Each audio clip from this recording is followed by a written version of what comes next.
Hello student, তোমাদের প্রত্যেককে welcome তোমাদের পছন্দের ইউটিউব চ্যানেল ঘোষ কম্পিউটার একাডেমিতে। আমি সুকান্ত ঘোষ শুরু করছি অপারেটিং সিস্টেম থেকে 6 নম্বর ক্লাস। আমরা 5টা ক্লাস কমপ্লিট করে নিয়েছি, যার মধ্যে আমাদের কিন্তু আগের দিন মানে গতকাল দিন থেকে কিন্তু আমাদের 3 নম্বর অধ্যায় শুরু হয়ে গেছে। তো প্রথম দুটো ক্লাস ছিল হচ্ছে চ্যাপ্টার 1 থেকে, তারপরে দুটো ক্লাস ছিল চ্যাপ্টার 2 থেকে। এখন আমাদের অধ্যায় 3 নম্বর চলছে। তো যারা নতুন তারা অবশ্যই প্লে লিস্টগুলো ফলো করবে। আর আমার কিন্তু এই দেখো এই প্লে লিস্ট থেকে কিন্তু ক্লাস 11 এবং 12 এই যে 4টা সেমিস্টারের সমস্ত ভিডিও দেওয়া আছে। তো যারা তোমরা ক্লাস 12 পড়ছো তারা অবশ্যই তোমাদের ভাই বোনদের কাছে এগুলো শেয়ার করবে, ঠিক আছে? তো যত বেশি শেয়ার ভিউ হবে তোমরা বুঝতেই পারো, একজন স্যারের জন্য কিন্তু এটাই মানে আশা, স্যাররা আশা করে থাকে যাতে ছাত্ররা রেসপন্স করে। ওকে, তো আমরা কিন্তু আজকের ক্লাসটাও গুহপাল স্যারের বই থেকে পড়ব। তো অসংখ্য ধন্যবাদ গুহপাল স্যারকে। আর এই আমাদের সিলেবাস আমরা কিন্তু গতকাল এই প্রসেস ম্যানেজমেন্ট থেকে কিন্তু এইটুকু আমরা হচ্ছে এই প্রসেস অ্যান্ড রিসোর্স অবধি কমপ্লিট করেছিলাম। তো আজকে আমরা শুরু করবো প্রসেস কন্ট্রোল ব্লক থেকে। যেমন দেখো, দেখে মনে হচ্ছে স্যার আগের দিন আমরা খুব অল্পখানি পড়েছি system view of process and resource, এর মধ্যে কিন্তু অনেকখানি আমাদের বিষয় ছিল। দেখো আমি যদি বইটাকে একবার ফলো করে দেখি, এই আমাদের বই ফলো করলে কি দেখবো, বই ফলো করলে দেখবো হচ্ছে দেখো আমাদের কিন্তু এইটুকুর মধ্যে আমরা মানে প্রসেস ম্যানেজমেন্ট কী শিখেছি এটা জেনেছি, এর মূল কাজ দেখেছি, সিস্টেম ভিউ দেখেছি, প্রসেস কি, রিসোর্স কি, অনেক কিছু আমাদের কিন্তু হয়ে গেছে। তো এই করে করে আমরা লাস্ট দেখেছিলাম কি দেখেছিলাম হচ্ছে এটা সিস্টেম ভিউ অফ প্রসেস এবং রিসোর্সের তাৎপর্য, গুরুত্ব। আজকে আমরা শুরু করবো প্রসেস কন্ট্রোল ব্লক থেকে। তো 2 মিনিট বক করে ফেললাম, তো চটপট করে একটা লাইক কমেন্ট করে দিও, ঠিক আছে? তো নোটস পাশাপাশি তোমাদের শেয়ার করব এই আমাদের প্রসেস কন্ট্রোল ব্লক কি, ঠিক আছে? আগে আমি এটা বই থেকে পড়ছি, হ্যাঁ বই থেকে পড়ছি। তো অপারেটিং সিস্টেমের প্রসেস কন্ট্রোল ব্লক, যাকে সংক্ষেপে বলা হয় পিসিবি। আমি কিন্তু আজকে ক্লাসে অনেকবার পিসিবি নিয়ে নামটা আলোচনা করব, হ্যাঁ পিসিবি বলবো। তো পিসিবি হলো একটি গুরুত্বপূর্ণ ডেটা স্ট্রাকচার, অবশ্যই ডেটা স্ট্রাকচার। এটিকে টাস্ক কন্ট্রোল ব্লক বা টিসিবি বা প্রসেস ডিসক্রিপ্টর নামও অভিহিত করা হয়। তাহলে প্রথম কাজটা হচ্ছে পিসিবি এর ফুল ফর্ম কি? Process control block. ইহার অপর নাম কি? টিসিবি, যাকে বলা হয় টাস্ক কন্ট্রোল ব্লক, অথবা কি বলা হয়? Process descriptor. ওকে, এবার দেখো কেন ডেসক্রিপ্টর একটু পরেই আসছি আমি। প্রতিটা চলমান প্রসেসর সমস্ত প্রয়োজনীয় তথ্য এই পিসিবিতে সংরক্ষিত হয়। ওকে, অপারেটিং সিস্টেম এই পিসিবি ব্যবহার করে প্রতিটা প্রসেসকে দক্ষতার সাথে পরিচালনা করে। তার মানে প্রতিটা চলমান কাজ, যেগুলো কাজ আমার চলছে, এই সবগুলোই কিন্তু পিসিবিতে জমা হয়। ওকে, এবং অপারেটিং সিস্টেম কি করে? এই পিসিবি ব্যবহার করে সেই প্রসেসটাকে দক্ষতার সাথে পরিচালনা করে। মানে সমস্ত কাজ এই পিসিবিতে জমা হচ্ছে, ওএস তখন এই পিসিবিটাকে নিয়ে কাজটা সম্পন্ন করছে। এই হলো মোদ্দা কথা। অর্থাৎ পিসিবি হলো একটি প্রসেসর বা পরিচয়পত্র বা ফাইল, যেখানে সেই প্রসেস সম্পর্কে যাবতীয় তথ্য থাকে যা অপারেটিং সিস্টেমের ত্রুটি পরিচালনা করতে মানে প্রয়োজন হয়। ঠিক আছে, এবার দেখি আমার নোটস থেকে পিসিবি কী লেখানো আছে। এগুলোই আছে, বেশি কিছু লেখায়নি। অপারেটিং সিস্টেম একটি প্রসেস সম্পর্কে তথ্য পরিচালনা করার জন্য একটি পিসিবি বা প্রসেস কন্ট্রোল ব্লক ব্যবহার করা হয়। অর্থাৎ পিসিবি হলো একটি প্রসেসর বা পরিচয়পত্র বা ফাইল, যেখানে সেই প্রসেস সম্পর্কে যাবতীয় তথ্য থাকে যা অপারেটিং সিস্টেমকে পরিচালনার জন্য প্রয়োজন হয়। ওকে, পিসিবি এর উপাদানগুলো কী কী কী কী উপাদান পিসিবির মধ্যে আছে আমরা একটা বই থেকে দেখে নিই। চলে আসছে বইটা নিয়ে। পিসিবি উপাদানগুলো কী আছে? পিসিবিতে যে উপাদান আছে সেগুলি হচ্ছে কি? প্রসেস আইডি আছে, প্রসেস স্টেট আছে, প্রোগ্রাম কাউন্টার আছে, সিপিইউ রেজিস্টার আছে, সিপিইউ শিডিউলিং তথ্য আছে, মেমোরি ম্যানেজমেন্ট ইনফরমেশন আছে, ইনপুট অবলিক আউটপুট স্ট্যাটাস তথ্য আছে, অ্যাকাউন্টিং ইনফরমেশন আছে। এই 8খানা হচ্ছে সিপিইউ কি পিসিবি এর উপাদান। ঠিক আছে, এই নামগুলো তোমার স্ক্রিনশট নিয়ে নাও বা বই থেকে পড়ে নাও। এবারে আমাদের এই নামগুলোর মধ্যে মানে কয়েকটা পয়েন্ট আমাদের জানতেই হবে, যেমন প্রোগ্রাম কাউন্টার কি, সিপিইউ রেজিস্টার কি, ঠিক আছে, বা প্রসেস শিডিউলিং কি, এগুলো আমাদের জানতে হবে। তো আমরা এটা আপাতত বই থেকে দেখি। দেখো আমরা সবগুলোই আলোচনা করে নিই, যেটুকু বলবো তোমরা শুনবে, অবশ্যই বই থেকে পড়বে, শুনে শুনে কিন্তু মনে রাখা যায়, প্র্যাকটিসটা ভালো হয়। প্রথমে দেখি প্রসেস আইডি, যতগুলো কাজ আমার চলবে তার কিন্তু একটা করে নাম থাকবে, ঠিক আছে, এটাকে আইডি বলছে। প্রতিটা প্রসেসর একটি অনন্য শনাক্তকরণ নাম্বার, এটি অপারেটিং সিস্টেমকে তার পরিচয় প্রদান করে। আমি একটা কাজ করছি, একটা নাম্বার দিলাম 101, এই কাজটার নাম দিলাম 102, এইভাবে প্রতিটা কাজের একটা নিজস্ব নাম্বার থাকবে। তাহলে এবার দেখি প্রসেস স্টেট কি, এটি প্রসেসটির বর্তমান অবস্থা নির্দেশ করে, এখন কাজটা কোন পর্যায়ে আছে, এটাকে আমরা বলা হবে প্রসেস স্টেট। এটাকে আমরা আগেও একবার পড়েছি, যা আমাদের কী আছে, নিউ আছে, রেডি আছে, রানিং আছে, ওয়েটিং আছে, টার্মিনেটেড আছে, ঠিক আছে। নিউ মানে কি, প্রসেসটা সবে তৈরি হয়েছে। রেডি মানে কি, প্রসেসটা এখন প্রস্তুত আছে কাজ করার জন্য। রানিং মানে কি, প্রসেসটা এখন কাজ চলছে। ওয়েটিং মানে কি, অন্য একটা প্রসেস ওয়েট করছে, ওইটা শেষ হওয়ার পর এটা ঢুকবে দেখে। আর টার্মিনেট মানে কি, প্রসেসটা শেষ হয়ে গেছে। ওকে, এটা প্রোগ্রাম কাউন্টার কি, এটি পরবর্তী নির্দেশটি প্রসেসর দ্বারা এক্সিকিউট করা হবে। ওকে, তার মেমোরি ঠিকানা ধারণ করে, যে নির্দেশটা এই কাজটা হওয়ার পর আসবে তার ঠিকানাটা এর ধারণ করে আছে প্রোগ্রাম কাউন্টারের মধ্যে। যখন একটি প্রসেস রানিং অবস্থায় চলে বা এক স্টেট থেকে অন্য স্টেটে যায়, তখন এই প্রোগ্রাম কাউন্টারে সেভ করা হয়, যাতে পরবর্তী প্রসেসটি পুনরায় শুরু হলে সঠিক স্থান থেকে কাজটা শুরু হয়, ঠিক আছে। আচ্ছা, এবার দেখি সিপিইউ রেজিস্টার, এটা কি, প্রসেসটি যখন রানিং স্টেট থাকে, যখন প্রসেস চলছে, ঠিক আছে, তখন সিপিইউ এর বিভিন্ন রেজিস্টারে যে ডেটা বা তথ্যগুলো থাকে, যেমন কি হতে পারে, অ্যাকুমুলেটর হতে পারে, ইন্ডেক্স রেজিস্টার হতে পারে, স্ট্যাক পয়েন্টার হতে পারে, সেগুলোর মান পিসিবিতে জমা হয়। কানেক্ট সুইচিং এর সময় তথ্যগুলো সংরক্ষণ করা হয়, এই হচ্ছে সিপিইউ রেজিস্টার। আচ্ছা, এবার দেখি সিপিইউ শিডিউলিং কি, প্রসেসরের প্রায়োরিটি শিডিউলিং কিউ এর পয়েন্টার এবং অন্যান্য শিডিউলিং প্যারামিটার এখানে থাকে, যা ওএসকে কোনো প্রসেস কখন সিপিইউ পাবে তা নির্ধারণ করতে সাহায্য করে। মানে শিডিউলিং করছে, একটা কাজ চলছে, আরেকটা কাজ কখন পাবে সেটা কিন্তু এ ঠিক করে দেয়। মেমোরি ম্যানেজমেন্ট তথ্য, এটা খুবই সোজা আছে, প্রসেসটি মেমোরি লেআউট সম্পর্কিত তথ্য থাকে, যেমন পেজ টেবিল, সেগমেন্ট টেবিল ইত্যাদি। আর এটা কি আছে, ইনপুট আউটপুট তথ্য, প্রসেসটির বর্তমানে কোন ইনপুট বা আউটপুট ডিভাইস ব্যবহার করছে এবং কোন ফাইলগুলি খোলা আছে তার তালিকা এখানে পাওয়া যায়। আর লাস্ট আছে অ্যাকাউন্টিং তথ্য, এর মধ্যে কিছু প্রসেসটি সিপিইউ এর কতটা সময় ইউজ করছে, এটি কতক্ষণ ধরে চলছে, মেমোরি ব্যবহারের ইতিহাস এবং অন্যান্য পারফরমেন্স সংরক্ষিত তথ্য কিন্তু এখানে রেকর্ড করা হয়। এই 8খানা হচ্ছে কিন্তু পিসিবি ব্লকের উপাদান। তার মানে পিসিবি ব্লকে আমরা কী বুঝলাম, প্রসেস তৈরি হচ্ছে, কাজ করছে, ওয়েটিং করছে, এই যে সামগ্রিক জিনিসটা হচ্ছে পিসিবি ব্লকের মধ্যে স্টোর করা আছে, এবং অপারেটিং সিস্টেম এই পিসিবি ব্লক থেকে নিয়ে সেই কাজগুলো সম্পন্ন করছে। বুঝতে পেরেছি? ওকে, এবার দেখবো আমরা পিসিবি এর তাৎপর্য বা গুরুত্বগুলো কী কী। দেখি নোটসও কী লিখিয়েছি, নোটসও নিশ্চয় তাই আছে। হ্যাঁ, পিসিবি এর তাৎপর্য বা গুরুত্বগুলো আলোচনা করো, ঠিক আছে। এখানে দেখো 4টা পয়েন্ট আলোচনা করা আছে। কী কী আছে, process tracking, process switching, resource management, process scheduling. দেখে নিই একবার নোটস থেকে, বই থেকে আমরা, দেখো এখানে কিন্তু তাই আছে। দেখি কী কী আছে, প্রসেস ম্যানেজমেন্ট বা মেরুদণ্ড। দেখো তোমাদের কিন্তু এই প্রশ্নগুলো 3 মার্কসে আসবে বা 2 মার্কসে আসবে, 5 মার্কসে কিন্তু কখনোই এতগুলো প্রশ্ন আসবে না। তোমরা 2 মার্কস হিসেবে 3টা অন্তত তাৎপর্য বা গুরুত্ব পড়ে রাখবে, ঠিক আছে। কারণ কম্পিউটারে কিন্তু 5এর প্রশ্ন ওইভাবে হবে না, 2+2+1 বা 2+3 এইভাবে নাম্বারগুলো থাকবে।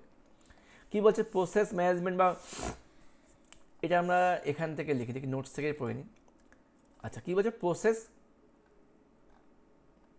ট্র্যাকিং কী আছে, ওএস অপারেটিং সিস্টেম প্রতিটা প্রসেস সম্পর্কে গুরুত্বপূর্ণ তথ্য সংরক্ষণ করে রাখে, ট্র্যাকিং। প্রসেস সুইচিং কী আছে, যখন সিপিইউতে একটি প্রসেস থেকে অন্য প্রসেস আসে তখন পিসিবি বর্তমান প্রসেসরের অবস্থা সংরক্ষণ করে এবং নতুন প্রসেসরের তথ্য লোড করে। সোজা ব্যাপার, সুইচিং করছে, এক থেকে এক জায়গায় দিয়ে দিচ্ছে। Resource management, memory CPU register সমূহ এবং বিভিন্ন ইনপুট আউটপুট ডিভাইস ব্যবহার করে তথ্য সংরক্ষণ করে রাখে। তারপরে কি আছে, process scheduling, operating system PCB এর সাহায্যে প্রসেসগুলি শিডিউলিং নির্ধারণ করে। এই 4টা কিন্তু হচ্ছে প্রসেস পিসিবি ব্লকের তাৎপর্য, ঠিক আছে। তোমরা একটু স্ক্রিনশট নিও আর লিখে নিও। দেখো পরের প্রশ্ন, পিসিবি এর কাজগুলো কী কী, এবং যে কোনো 3টি কাজ বর্ণনা করো। দেখি বইতে কী আছে আমাদের। পিসিবি এ কাজ থাকে, অনেকগুলো কাজ আছে। কী কী কাজ আছে? প্রসেসের অবস্থা ট্র্যাক করা, কনটেক্সট সুইচিং সহজ করা, রিসোর্স বরাদ্দ ও ব্যবস্থাপনা, সিপিইউ শিডিউলিংয়ে সহায়তা করা। একই জিনিস, তাৎপর্য থেকেও তোমার যদি তিনটা তাৎপর্য লিখেছে, তখন তোমাদের কাজ হয়ে যাবে। মানে ঘুরে ফিরে ব্যাপারগুলো একই আছে, তোমাদের জাস্ট কনসেপ্টটা বুঝতে হবে। সিস্টেম নিরাপত্তা আছে, ডেডলক শনাক্তকরণ আছে, অ্যাকাউন্টিং এবং পারফরমেন্স মনিটরিং আছে। এই তোমাদের কিন্তু 1 2 3 4 মোট 8খানা কিন্তু এখানে কাজ আছে। আমরা এখান থেকে 3টা কাজ সম্বন্ধে আলোচনা করবো। তোমার নোটস থেকে দেখে নিচ্ছে কী কী কাজ লিখেছি আমরা।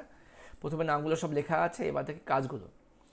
প্রসেসরের অবস্থা ট্র্যাক করা, এটা কিন্তু আমরা কিন্তু উপরেই করলাম এই ট্র্যাকিং। এই ট্র্যাকিংয়ে কী ছিল? অপারেটিং সিস্টেম প্রতিটা প্রসেস সম্পর্কে গুরুত্বপূর্ণ তথ্য সংরক্ষণ করে রাখে। তো এখানে আমাদের তাই আছে, দেখি কী আছে এখানে। পিসিবি এর অন্যতম প্রধান কাজ হলো এমন একটি প্রসেসর বর্তমান অবস্থা, যেমন নিউ, রেডি, রানিং, ওয়েটিং, টার্মিনেটরকে সংরক্ষণ করে রাখা, এটা ট্র্যাক করা। কনটেক্সট সুইচিং সহজ করা, পিসিবি কনটেক্সট সুইচিং এর মাধ্যমে অপারেটিং সিস্টেমে একটি প্রসেসর, আচ্ছা এটা এখানে লেখাটা বোঝা যাচ্ছে না, দেখে নিই। পিসিবি কনটেক্সট সুইচিংয়ের মাধ্যমে অপারেটিং সিস্টেমে একটি প্রসেসর এক্সিকিউশন বন্ধ করে অন্য একটি প্রসেসর এক্সিকিউশন শুরু করতে পারে। মানে একটা কাজ চলছে, ওটা বন্ধ করে আরেকটা কাজ শুরু করতে পারে। আর তারপরে পয়েন্টটা কী আছে? রিসোর্স বরাদ্দ ব্যবস্থাপনা। রিসোর্স মানেই হচ্ছে কোনটা আমার প্রয়োজন, প্রিন্টার প্রয়োজন না কিবোর্ড প্রয়োজন না মাউস প্রয়োজন, কী প্রয়োজন। পিসিবিতে প্রসেসরটি ব্যবহৃত রিসোর্স যেমন মেমোরি অ্যাড্রেস, খোলা ফাইল, ইনপুট আউটপুট ডিভাইস, এই সম্পর্কিত তথ্যগুলো থাকে এখানে। অপারেটিং সিস্টেম এই তথ্য ব্যবহার করে প্রতিটা প্রসেসকে প্রয়োজনীয় রিসোর্স বরাদ্দ করে দেয়। মানে পিসিবি ব্লকের মধ্যে যেমন মেমোরি অ্যাড্রেস, ফাইল খোলা, ইনপুট আউটপুট ডিভাইসের সমস্ত তথ্যগুলো এখন রেকর্ড করা থাকে। ওএস তখন কী করে, সে রেকর্ডগুলো নিয়ে বা সে তথ্য নিয়ে কার জন্য কোনটা প্রয়োজন সেটাকে দিয়ে দেয়। ঠিক আছে, তো আমরা 3টা কাজ পড়লেই আমাদের কিন্তু কাজ হয়ে যাবে। আর তোমরা অবশ্যই সবগুলো নাম মনে রাখবে। ঠিক আছে, এবার দেখি পরে কি আছে। প্রসেস কন্ট্রোল ব্লকের সুবিধা এবং অসুবিধা, খুব ইম্পর্টেন্ট প্রশ্ন এটা। একটা পিসিবি ব্লকটা কিন্তু এবার জন্য ইম্পর্টেন্ট আছে। পিসিবি থেকে তোমরা কিন্তু একটা প্রশ্ন পেলেও পেতে পারো। এখন অবধি সিলেবাস শেষ করিনি, কী পেতে পারো কী পাবে না এটা পরে আলোচনা হবে, তো ইম্পর্টেন্ট আছে। পিসিবি এর সুবিধাগুলো কী কী? 3টি করে সুবিধা আলোচনা করো। প্রথম নামগুলো দেখে না, আমরা কিন্তু খাতায় এইভাবে লিখেছি। প্রসেস ট্র্যাক করা, সমস্যা নির্ণয় সহজ, প্রসেস সুইচিং আছে, রিসোর্স ম্যানেজমেন্ট আছে, প্রসেস শিডিউলিং আছে, ডিবাগিং অ্যান্ড মনিটরিং আছে। এই 6টা আছে সুবিধা। এর মধ্যে আমরা 3টা নিয়ে আলোচনা করব। বই থেকে দেখে নিই। প্রসেস ট্র্যাক করা একটা সহজ ব্যাপার। একটা প্রতিটা প্রসেসের গুরুত্বপূর্ণ তথ্য পিসিবিতে সংরক্ষিত থাকে, ফলে প্রসেস ম্যানেজমেন্ট সহজ হয়। প্রসেস সুইচিং, এটা কি আছে? একটা প্রসেস চলতে চলতে একটা প্রসেসে আমরা কিন্তু সুইচ করতে পারি, অনেকটা প্রসেসকে নিয়ে আসতে পারি। প্রসেস শিডিউলিং, প্রায়োরিটি, স্টেট অবস্থা, টাইম কনজামশন ইত্যাদি তথ্যের মাধ্যমে সিপিইউ শিডিউলিং সম্ভব হয়। আর এটা কি আছে? সমস্যা নির্ণয় সহজ, প্রসেস চলাকালীন কোনো ত্রুটি ঘটলে পিসিবি থেকে খুব সহজেই সমস্যার উৎস খুঁজে বের করা যায়। ঠিক আছে, আচ্ছা এবার থেকে অসুবিধা কী কী আছে?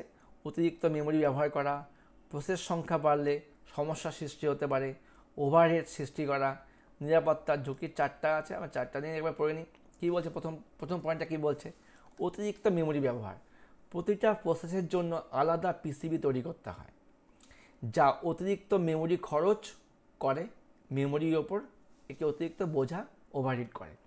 তার মানে ব্যাপারটা হচ্ছে এক একটা কাজের জন্য পিসিবি তৈরি হয়ে যাচ্ছে।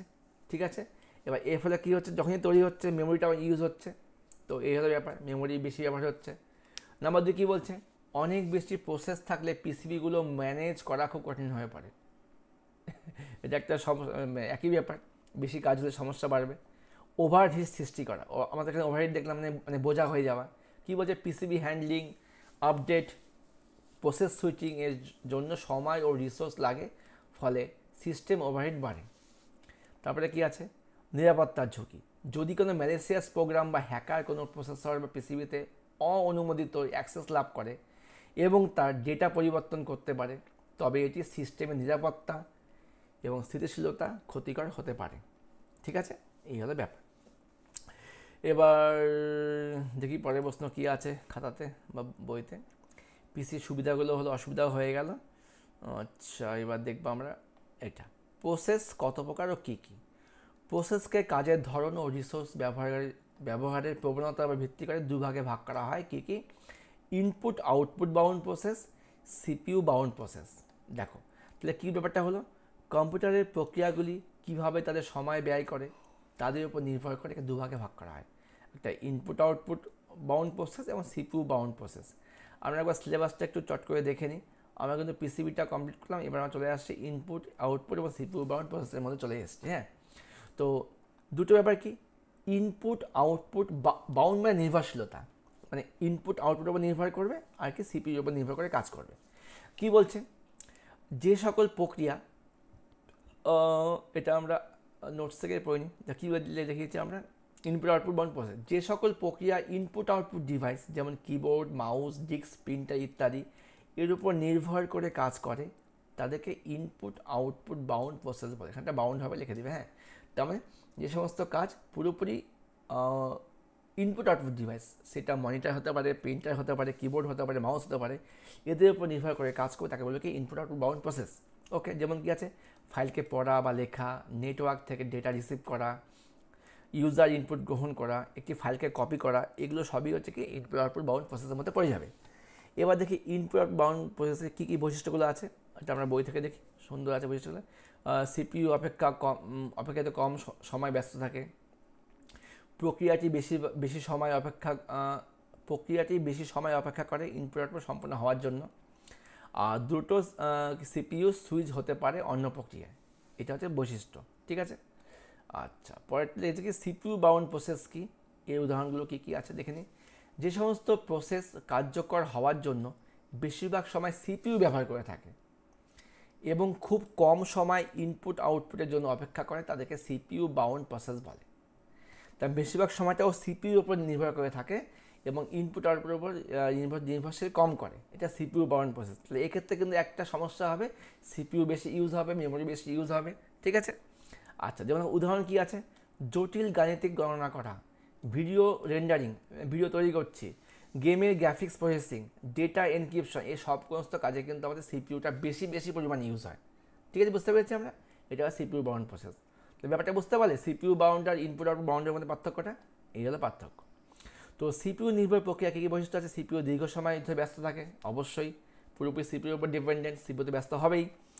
ইনপুট আউটপুট তুলনামূলকভাবে কম ব্যবহৃত হয়, সিপিইউ প্রাধান্য সম্পন্ন, মানে সিপিইউকে বেশি পরিমাণে ইউজ করে থাকে।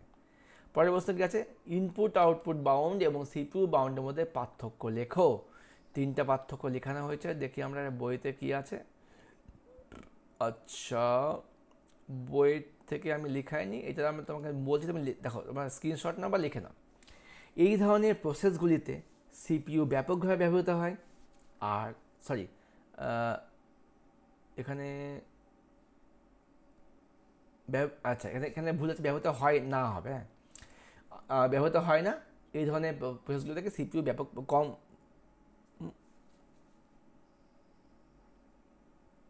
এখানে উল্টো লেখা হয়েছে। হ্যাঁ, এখানে হবে হয় না, এখানে হবে হয়। ঠিক আছে, এই ধরনের প্রসেসে সিপিইউ কম, এখানে কম না, এখানে হবে বেশি ব্যবহৃত হয়, এখানে হবে কম ব্যবহৃত হয়। ঠিক আছে, বুঝতে পেরেছ, এটা ঠিক করে নিও। Number 2, file copying, downloading, word processing, web application হলো এই প্রক্রিয়ার উদাহরণ। আর এই প্রক্রিয়া কী আছে, ডেটা এনক্রিপশন, ডিক্রিপশন, গেমের গ্রাফিক্স, ভিডিও রেন্ডারিং, এগুলো হচ্ছে সিপিইউ বাউন্ডের উদাহরণ। আর তোমার যদি পার্থক্য এইভাবে মুখস্থ না হয়, তোমরা কিন্তু অবশ্যই সংজ্ঞা দেবে আর উদাহরণ দেবে, তাও কিন্তু পার্থক্য নাম্বার পেয়ে যাবে। ঠিক আছে, নাম্বার 3 কী আছে, এই প্রক্রিয়াটি ইনপুট ডিভাইস অন্যান্য রিসোর্সের কাজের উপর নির্ভর করে, আর ইহা বর্তমান সিস্টেমে হয়তো সিপিইউর ওপর, সিপিইউ গতির উপর নির্ভর করে। যত বেশি সিপিইউ ফাস্ট হবে, যত বেশি তোমার গ্রাফিক্স কার্ড থাকবে, তত কিন্তু তোমাদের কাজটা বেশি ফাস্ট হবে। ঠিক আছে, তো আমাদের কিন্তু ইনপুট আউটপুট বাউন্ড অবধি আজকের ক্লাসটা আমরা শেষ করলাম। ঠিক আছে, এরপরে ক্লাসে আশা করছি আমরা বাকিটা শেষ করতে পারবো। তো আজকের ক্লাসটা এইটুকুই থাকবে। এবার আমরা চলে আসবো হচ্ছে অনুশীলনীর মধ্যে চলে আসি, দেখি অনুশীলনী থেকে আমাদের কী কী প্রশ্ন আমরা কমপ্লিট করতে পারলাম। আগের দিন কিন্তু আমরা এইটুকু করেছিলাম সিস্টেম ভিউ কাজ করার পদ্ধতি লেখো, আজকে আমরা করলাম হচ্ছে পিসিবি কি, সিপিইউ বাউন্ড প্রসেস বলতে কী বোঝো, পিসিবি উদাহরণ উপাদানগুলির নাম লেখো, ইনপুট আউটপুট বাউন্ড প্রসেস বলতে কী বুঝি, পিসিবি এর দুটি সুবিধা লেখো, পিসিবি এর অসুবিধা লেখো, এটুকু আমরা পড়লাম। ঠিক আছে, চলে আসছি এবার 3 নম্বর প্রশ্নের ক্ষেত্রে। এখান থেকে কী বললাম, প্রসেস কন্ট্রোল ব্লক কী, এই উপাদানগুলি কী কী। তাই এটা কিন্তু আমাদের ভাগ করলে 2 মার্কসের দুটো প্রশ্ন হয়ে যাচ্ছে, এটাকে আবার 3 মার্কস করে দিয়েছে। আচ্ছা, সিস্টেমের রিসোর্সগুলো কী কী আছে, পিসিবি ব্লকের গুরুত্বপূর্ণ তাৎপর্যগুলো কী, পিসিবি ব্লকের কাজ কী, ইনপুট আউটপুট বাউন্ড প্রসেস বা সিপিইউ বাউন্ড প্রসেস বলতে কী বোঝো, এটুকু আমরা দেখে নিলাম। আর তারপরে আমরা দেখলাম কি, ঠিক এবার 5 প্রশ্ন দেখে নিই। 5 থেকে দেখলাম প্রসেস কন্ট্রোল ব্লক কি, একই ব্যাপার। প্রসেস কন্ট্রোল ব্লকের উপাদানগুলোর নাম লেখো। প্রসেস ও সিস্টেমের সম্পর্কে আমার আগের দিন হয়ে গেছে। 6 নম্বর প্রশ্ন, প্রসেস কন্ট্রোল ব্লকের যে কোনো দুটি কাজ লেখো। প্রসেস কন্ট্রোল ব্লকের সুবিধাগুলো কী আছে, ইনপুট আউটপুট বাউন্ড, আউটপুট এবং সিপিইউ বাউন্ড প্রসেস বলতে কী বোঝো, এদের বৈশিষ্ট্যগুলি লেখো। আমরা কিন্তু এটুকু কাজ আজকে সম্পন্ন করলাম। ঠিক আছে, তো আজকে ক্লাসটা এখানে শেষ করছি। তোমাদের ভিডিও কেমন লাগলো অবশ্যই জানাবে, লাইক করবে, কমেন্ট করবে, শেয়ার করবে। পাশে থাকো ঘোষ কম্পিউটার একাডেমি, তবে আমরাও তোমাদের পাশে থাকবো। ঠিক আছে, তো বেস্ট অফ লাক, খুব মন দিয়ে পড়াশোনা করো, বাই।